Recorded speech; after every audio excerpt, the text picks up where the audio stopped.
Hi hello welcome back to my channel. ఈ చల్లచల్లని వాతావరణంలో వేడివేడిగా కమ్మకమ్మగా కారం కారంగా తినాలనుకుంటున్నారా? అయితే ఖచ్చితంగా ఈ రెసిపీని మిస్ అవ్వకండి. ప్రొసీజర్లోకి వెళ్ళే ముందు నా కంటెంట్ మీకు నచ్చినట్లయితే like, share and subscribe to my channel. ముందుగా రెసిపీకి కావాల్సిన ఇంగ్రీడియంట్స్ అన్నీ చూసేసారా? మరి నోట్ చేసేసుకోండి. ముందుగా ప్యాన్లో లైట్గా ఆయిల్ తీసుకొని అందులో ఎగ్స్ బీట్ చేసి వేసుకొని అందులో సాల్ట్, పెప్పర్ పౌడర్ వేసుకొని బాగా ఫ్రై చేసుకోవాలి. అది కొంచెం ఫ్రై అయ్యాక అందులోనే పసుపు కొంచెం వేసుకొని బాగా ఫ్రై చేసుకోవాలి.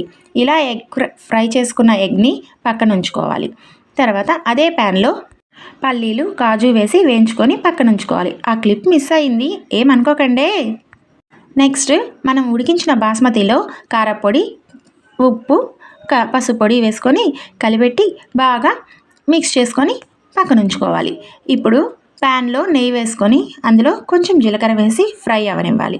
అలా ఫ్రై అయిన జీలకర్రలో మనం కట్ చేసుకున్న ఆనియన్స్ అండ్ కట్ చేసుకున్న క్యాప్సికమ్ వేసుకొని కొంచెం మగ్గనివ్వాలి. అలా మగ్గిన వాటిల్లో మనం పక్కన కలిపి ఉంచుకున్న రైస్ని, తర్వాత ఎగ్ని వేసుకొని బాగా ఫ్రై అవనిచ్చి అందులోనే లాస్ట్లో కొంచెం కొత్తిమీర వేసుకొని కాజు వేసేసుకొని సర్వ్ చేసుకుంటే కమ్మని ఎగ్ కారం రైస్ రెడీ.